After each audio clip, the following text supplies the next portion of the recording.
My name is Katie Horton. I'm 32 years old, and the morning my parents dressed me like a beggar for the biggest interview of my life was the same morning they finally destroyed the last piece of love I still had for them. I remember standing in our tiny bathroom, staring at myself in the cracked mirror while my mother tugged at the sleeves of an old faded sweater that smelled like dust and cigarettes. My shoes had holes in the bottom. My skirt looked like it came from a donation bin behind a church. And my father just stood in the doorway with his arms crossed, smiling like he'd already won. "Now you look honest," he said coldly. "People don't trust girls who try too hard." But I knew the truth. They didn't want me to get that job. They never did. I grew up in a house where humiliation was treated like discipline. My younger sister, Elena, was the golden child from the day she was born. She got piano lessons, birthday parties, brand new clothes, and college tours across the country. I got hand-me-downs, second jobs, and lectures about how average girls should know their place. My mother used to tell neighbors Elena would become someone important one day. When they asked about me, she'd laugh awkwardly and say, "Katie's still figuring herself out." Even as a little girl, I learned how to disappear quietly. I learned how to eat last, speak less, and survive on scraps of affection that never really came. When I turned 16, my father lost his construction job after gambling away half his savings. The entire house became darker after that. Bills piled up on the kitchen counter like threats waiting to explode. Elena still got everything she wanted somehow, but I became the family sacrifice. I worked evenings at a grocery store while finishing high school during the day. Every paycheck went straight into my father's hands. "You live under this roof," he'd remind me whenever I hesitated. "You owe us." Some nights, I'd cry quietly into my pillow because I was so exhausted my legs shook walking home. But nobody cared if I was tired. Nobody cared if I broke. By 23, I had finally earned a business degree through night classes and scholarships nobody in my family even congratulated me for. I kept chasing opportunities because deep down, I believed one successful moment could change everything. One job, one chance. One person who looked at me and saw value instead of failure. So, when I received an interview invitation from one of the largest corporate firms in the state, I nearly collapsed reading the email. It was for an executive assistant position under the company's CEO himself. The salary was more money than I had ever imagined earning. I printed the email and held it against my chest like it was a winning lottery ticket. But the night before the interview, my parents started acting strange. My mother asked too many questions about the company. My father suddenly wanted to know how much the CEO made every year. Elena rolled her eyes during dinner and said, "Imagine Katie working in a skyscraper." "That's adorable." They laughed together while I sat there silently gripping my fork. Something inside me felt uneasy, but I ignored it. I wanted peace for one night. I wanted to believe maybe they were finally proud of me. That illusion shattered at 6 o'clock the next morning when I found my interview clothes missing from my closet. I searched everywhere in panic while my mother calmly drank coffee at the kitchen table. "Looking for something?" she asked without even glancing at me. My stomach dropped.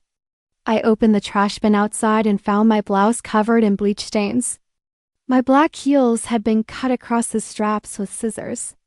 I stood there frozen, unable to breathe properly, while my father walked outside adjusting his belt. "Maybe this is a sign," he said casually. "People like us don't belong around executives." I remember feeling heat rise into my chest so fast, it almost made me dizzy. "Why would you do this to me?" I whispered, and my mother finally looked up with that same cold expression she'd worn my entire life. "Because if you start thinking you're better than your family," she said softly, "you'll leave us behind." I wanted to scream at them. I wanted to throw every painful memory in their faces and ask why I was never enough. But instead, I went back inside quietly and searched through old storage boxes until I found the clothes they wanted me to wear. Torn sweater, worn out skirt, thin coat with broken buttons. I looked less like a professional woman and more like someone asking strangers for bus money. Elena burst into laughter the second she saw me standing near the front door. "Oh my God," she said between laughs. "You actually look homeless." Even my father chuckled. "At least now nobody will accuse you of pretending." I stood there holding my resume so tightly the paper bent in my hands. And something inside me changed forever in that moment. The bus ride downtown felt endless. People stared at me the entire time. A teenage boy whispered something to his girlfriend, and they both laughed while looking at my shoes.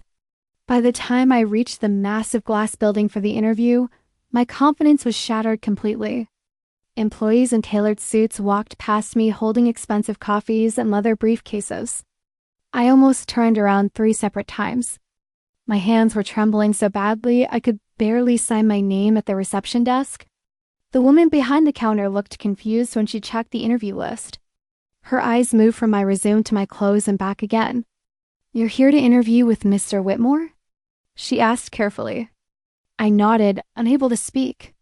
Then something happened that none of us expected. The receptionist suddenly straightened in her chair after hearing a voice behind me.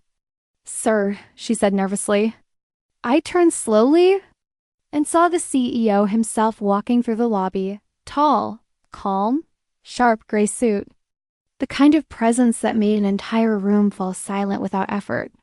His eyes landed on me immediately, not with disgust, not with pity, but with curiosity. Real curiosity. He looked at my clothes for only a second before focusing directly on my face. And then he asked the one question that changed everything. "Who did this to you?" The entire lobby went silent after his question. I could feel dozens of eyes burning into my back while my throat tightened so badly I could barely breathe. For a second, I considered lying. I almost smiled and said it was my choice, that everything was fine, that my family loved me. But something about the way he looked at me made pretending impossible. His voice didn't sound judgmental. It sounded angry. Protective, almost. I lowered my eyes and whispered, "My parents." The word felt heavy coming out of my mouth. Like admitting a wound I had spent my entire life hiding. Mr. Whitmore stared at me for a long moment without speaking. Then he glanced toward the receptionist and said calmly, "Cancel my next meeting." The woman looked shocked. "Sir, the board..." "Cancel it," he repeated firmly. His attention returned to me again. "Come with me." I followed him through the enormous lobby, feeling completely numb while employees turned to stare. My sweater sleeves were frayed. My shoes squeaked against the polished floor. I looked completely out of place beside a man whose watch probably cost more than my parents' car. But somehow, for the first time in years, I didn't feel ashamed. I felt seen. Dada's office sat at the top floor of the building, surrounded by windows overlooking the entire city. I had never seen anything so beautiful in my life. The carpet felt soft beneath my damaged shoes, and the scent of coffee and leather filled the air. Mr. Whitmore closed the door behind us quietly before loosening his tie slightly. "Sit down, Katie," he said gently. The fact that he remembered my name instantly almost broke me emotionally. I sat carefully in front of his desk while trying not to touch anything. My hands stayed folded tightly in my lap because I was terrified they'd start shaking again. For several seconds, he simply studied me. Not my clothes, me, and honestly, that felt unfamiliar enough to hurt. "Your resume is impressive," he finally said. "Business degree, academic honors, night classes while working 2 jobs. I gave a small nod. "Yes, sir." He leaned back slowly in his chair. "So explain something to me. Why would parents sabotage their own daughter before an interview?" My chest tightened instantly. I looked down at the floor because saying the truth out loud felt humiliating. "They don't think I deserve opportunities," I admitted softly. "They think success changes people." A bitter laugh escaped my throat before I could stop it. "Actually, I think they were afraid it would prove them wrong." The room became very quiet after that. I could hear the faint ticking of a clock near the bookshelf behind him, Mr. Whitmore rested his elbows on the desk and looked at me carefully. "And what exactly have they been telling you your whole life?" he asked. I swallowed hard. "That I'm ordinary, replaceable, weak." My voice cracked slightly. "My father says people like us should stay in our lane." Mr. Whitmore's expression darkened immediately. Then he said something I will never forget for the rest of my life. "Small people teach others to stay small because they're terrified of being left behind." I don't know why those words shattered me completely, but they did. Maybe because nobody had ever defended me before. Maybe because I was exhausted from carrying years of humiliation silently. Tears suddenly filled my eyes so fast I couldn't stop them. I apologized over and over while trying to wipe my face, embarrassed beyond belief. But he handed me a tissue box without a trace of discomfort. "You don't need to apologize for being hurt," he said quietly. That sentence hit harder than anything else. Because in my family, pain was always treated like weakness. Crying made people angry. Vulnerability invited punishment. After a few minutes, I finally managed to calm down enough to continue the interview. And strangely, once we started talking about business, everything changed. My fear slowly disappeared. We discussed budgeting systems, client communication, scheduling strategies, crisis management. Questions I thought would terrify me suddenly felt natural. Mr. Whitmore listened carefully every time I spoke. Sometimes he even smiled slightly, like he was impressed by my answers. Halfway through the conversation, he closed my resume folder and shook his head slowly. "Katie," he said, "do you understand how rare resilience like yours actually is?" I stared at him silently because nobody had ever used that word to describe me before. Then came the moment that changed my life forever. He stood up from his chair and walked toward the window overlooking downtown. "My mother cleaned hotel rooms for 20 years, he said quietly. People ignored her existence every single day. He turned toward me again with sadness in his eyes. "One thing she taught me was this: the way someone arrives tells you nothing about their worth." My throat tightened instantly. He reached into his desk drawer, pulled out a business card, and placed it in front of me carefully. "I'm not offering you the assistant position anymore," he said. My heart dropped so fast it physically hurt. But then he continued, "I'm offering you a management training role instead." For a second, I genuinely thought I misunderstood him. I just stared at the card while my mind struggled to process the words. The salary listed near the bottom was nearly triple what I expected from the assistant position. My lips parted, but no sound came out. Mr. Whitmore smiled faintly at my reaction. "You earned this yourself," he said firmly. "Not because I pity you, because you're qualified." Tears filled my eyes again, but this time they felt different. Warmer, dangerous even. Because after years of being treated like nothing, someone powerful had finally looked directly at me and seen value. And at that exact moment, my phone started vibrating violently inside my bag. It was my mother calling. Again, and again, and again. I stared at my phone screen while it kept vibrating in my hand like an alarm refusing to stop. 11 missed calls from my mother. 4 from my father. 2 from Elena. My stomach twisted immediately because I already knew something was wrong. Mr. Whitmore noticed the fear on my face and leaned slightly against his desk. "You don't have to answer if you're uncomfortable," he said calmly. But deep down, I knew my family never called this desperately unless they wanted something. My fingers trembled as I finally pressed accept and lifted the phone to my ear. The second my mother heard my voice, she exploded. "Where the hell are you?" She snapped furiously. I pulled the phone slightly away from my ear while Mr. Whitmore quietly pretended not to listen. "I'm still at the interview," I answered carefully. There was silence for half a second. Then my father's voice suddenly appeared in the background. "Tell her to come home right now." My mother lowered her tone instantly. That fake sweetness in her voice made my skin crawl. "Honey," she said softly, "your sister had a little emergency. We need you to transfer the rent money today." My chest tightened immediately. Of course, even now. Even today. They still only saw me as the family wallet. I closed my eyes slowly and tried to stay calm. I can't, I whispered. I haven't even started the new job yet. My father grabbed the phone from her so hard I could hear the movement clearly. Then borrow it, he barked.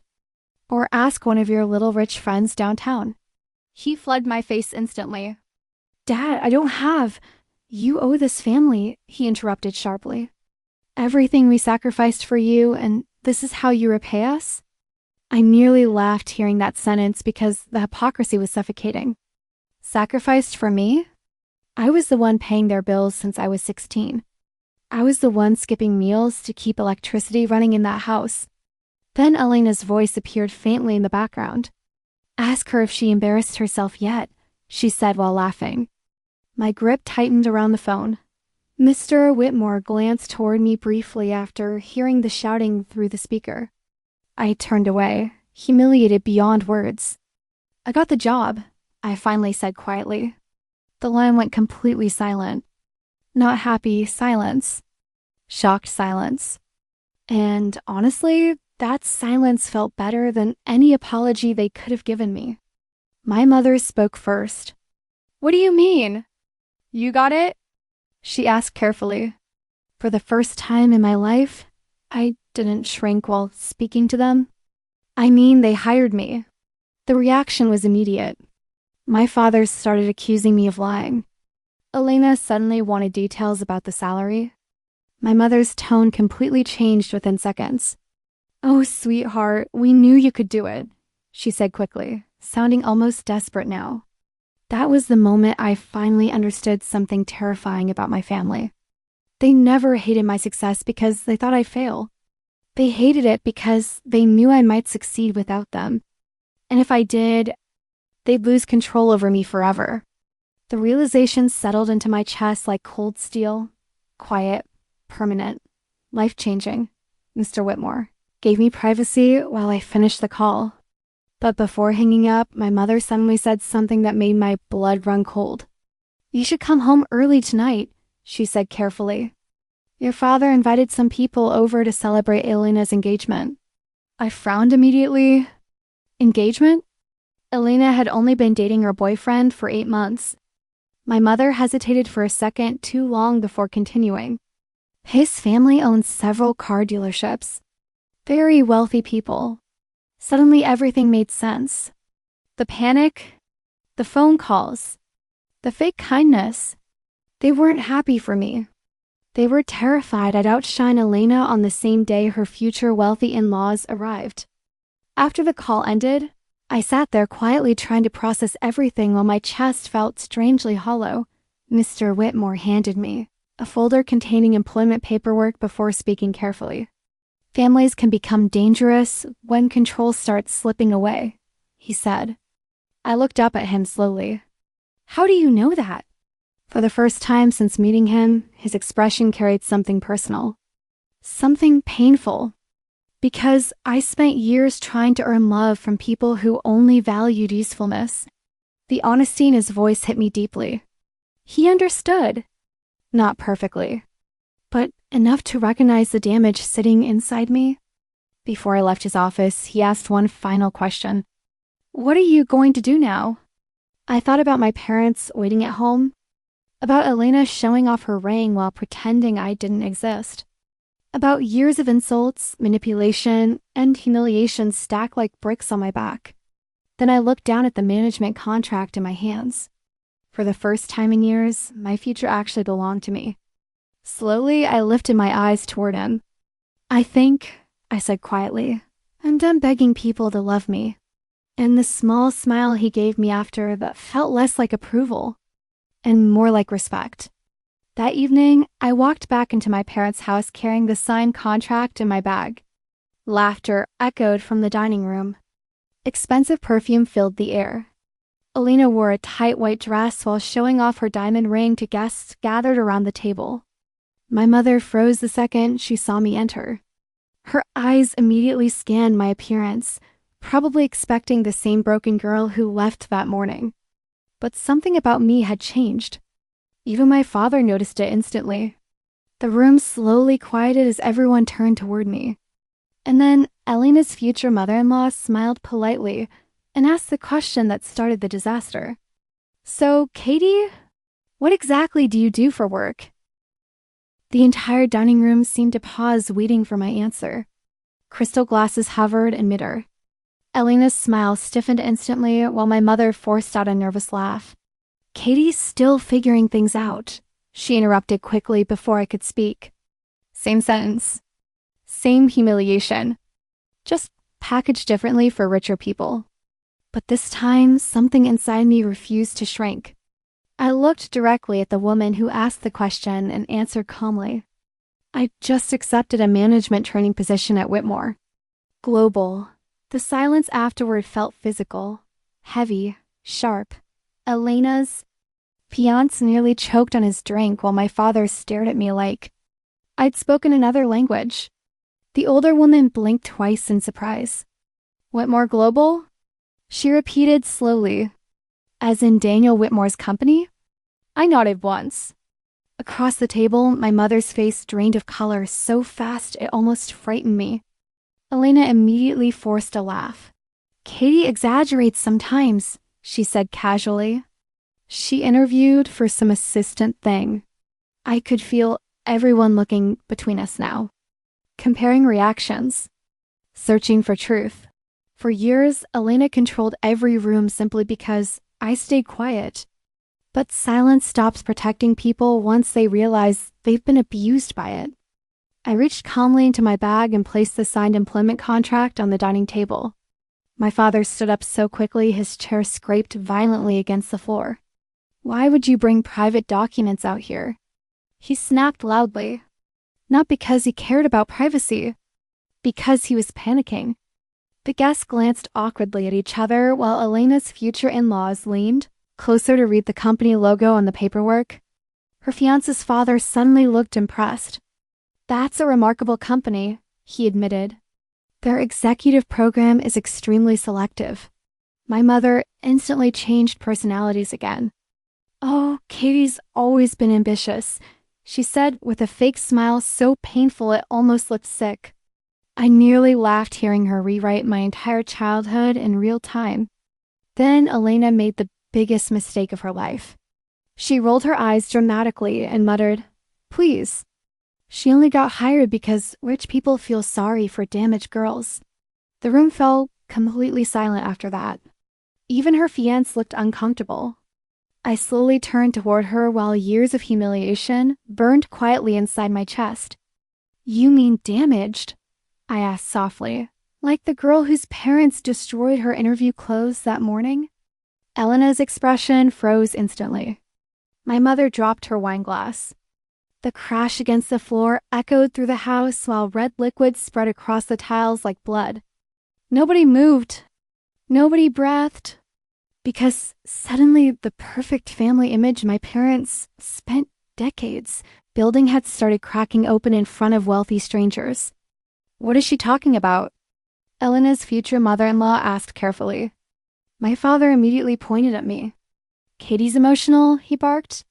"She always twists things," but his voice sounded nervous now. Weak.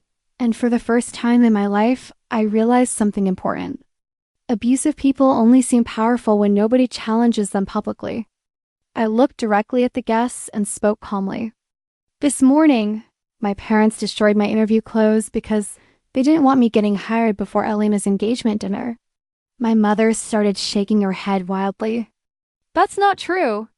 But the desperation in her voice betrayed her instantly. I reached into my bag again and pulled out my damaged blouse folded neatly inside. Bleach stains covered the fabric. One heel strap had been sliced completely through. Gasps spread quietly around the table. Elena's fiancé stared at her in disbelief. "You knew about this?" he asked slowly. Elena crossed her arms defensively. "Oh my God, it was just clothes," she snapped. "You're acting like we killed somebody." The cruelty in her tone poisoned the entire room instantly. Because people can excuse conflict, but they struggle to ignore coldness, especially towards someone clearly wounded. Her fiance's mother looked horrified now. "Why would a family do this to their own daughter?" she whispered. And then my father completely lost control. He slammed his fist against the table so hard dishes rattled violently. "Because she was getting arrogant," he shouted. "Because she thinks she's better than us now." My chest tightened hearing the truth finally explode out of him publicly. Years of manipulation, hidden beneath discipline, suddenly stood exposed in plain sight. Nobody defended him. Nobody agreed. The guests just stared silently while my mother started crying into her hands.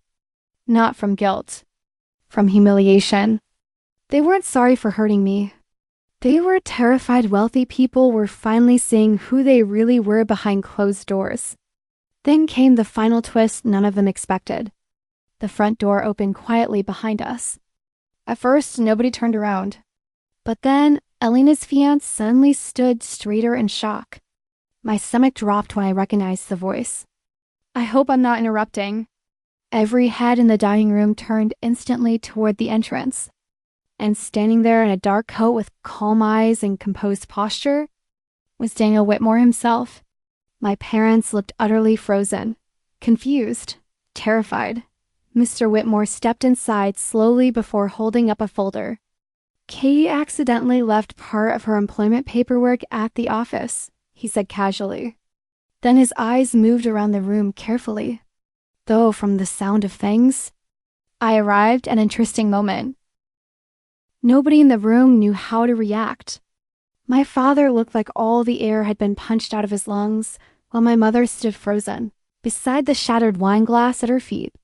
Elena's face turned pale so quickly even her fiancé noticed. But Mr. Whitmore remained completely calm as he stepped further inside the house, holding the folder in one hand. Expensive dinners, fake smiles, social performances, none of it seemed to impress him. His eyes moved briefly toward me, silently checking if I was okay. And somehow that small moment of concern hurt more than all the cruelty before it. Because kindness felt unfamiliar in this house. Elena recovered first. "Of course she did." She forced a bright smile and hurried toward him like she suddenly belonged in his world. "Mr. Whitmore," she said sweetly, extending her hand. "I'm Elena, Katie's sister." He shook her hand politely but without warmth. My mother immediately jumped in after her. "We're so honored you came," she said nervously. "Katie didn't mention you were close." I almost laughed hearing that. Close? The man had known me less than a day. Yet somehow he had already shown me more respect than my family had in 32 years. Mr. Whitmore glanced around the tense dining room before answering carefully. "I came because Katie left upset." That sentence changed everything. The room became painfully quiet while embarrassment spread across my parents' faces like poison. Elena's future in-laws now looked openly disturbed. Her fiance's mother crossed her arms slowly and stared at my father. "So the story was true," she murmured. My father immediately stepped forward defensively. "Families argue," he snapped.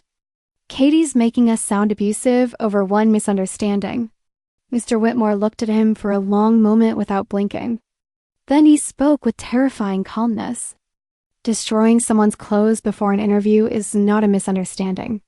My father opened his mouth again, but for the first time in his life. Somebody more powerful had interrupted him. "You tried to humiliate her," Mr. Whitmore continued quietly. "And despite that, she walked into my company with more dignity than most executives I've met." I felt my throat tighten instantly. Nobody had ever defended me publicly before. Not once. My mother suddenly started crying harder. "We were only trying to protect her," she whispered weakly. "Protect me." The lie was so absurd it almost sounded insulting. Mr. Whitmore's expression hardened slightly. "From what?" he asked. "Opportunity?" Nobody answered him. Because there was no answer that wouldn't expose the ugliness sitting at the center of this family. Then came the moment that truly ruined them. Elena's fiancé slowly removed his engagement ring and placed it on the table. The sound was tiny, but devastating. Elena stared at him in complete shock. "What are you doing?" she whispered. He looked heartbroken more than angry. "I watched your entire family tear someone apart tonight," he said quietly. "And the worst part is none of you think you did anything wrong." Elena grabbed his arm desperately, but he stepped away from her. His mother stood beside him immediately. "We value character in our family," she said coldly, "not appearances." My mother collapsed into a chair sobbing while Elena's face twisted with panic. Suddenly, everyone started leaving at once. Chairs scrubbed across the floor. Quiet excuses filled the room. The beautiful engagement dinner my parents spent weeks planning collapsed in less than 10 minutes. Wealthy guests who once laughed with them now avoided eye contact entirely. My father kept trying to stop people near the front door, but nobody wanted to hear explanations anymore. Because once cruelty becomes visible publicly, people start reevaluating every smile that came before it. Elena stood in the middle of the dining room crying hysterically while mascara ran down her cheeks. "This is your fault," she screamed at me. "You ruined everything." But for the first time in my life, I didn't feel guilty. I looked around the destroyed dinner table slowly. Broken glass, half-eaten food, wilted flowers. It felt symbolic somehow, like years of pretending had finally collapsed under their own weight. My father stared at me with pure hatred burning in his eyes. "After everything we did for you," he whispered bitterly. I almost answered automatically, almost apologized again like I had my whole life. But then I realized something painful.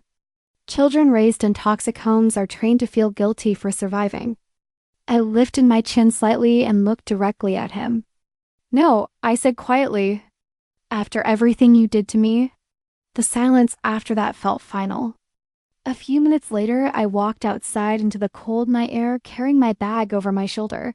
Mr. Whitmore followed quietly behind me, while the sounds of screaming still echoed faintly inside the house. I stood near the sidewalk staring at the dark sky because emotionally, I felt exhausted, empty, free, all at once. "Are you all right?" he asked gently. I thought about the question carefully before answering. For years, I believed revenge would feel explosive, loud, satisfying. But standing there in the cold, I realized real revenge feels quieter than people imagine. It's the moment you stop begging cruel people to love you. I looked back at the house one final time. The same house where I learned silence, fear, shame. The same house where my worth was measured by how useful I could be to everyone else. And suddenly, it didn't feel like home anymore. It felt small. Mr. Whitmore opened the passenger door of his car and waited patiently. Before getting in, I whispered something softly to myself that I wish I had understood years earlier. Family is not the people who break you repeatedly and call it love. Family is the people who see your pain clearly and choose not to add to it. And that night, for the very first time in my life, I finally left without looking back.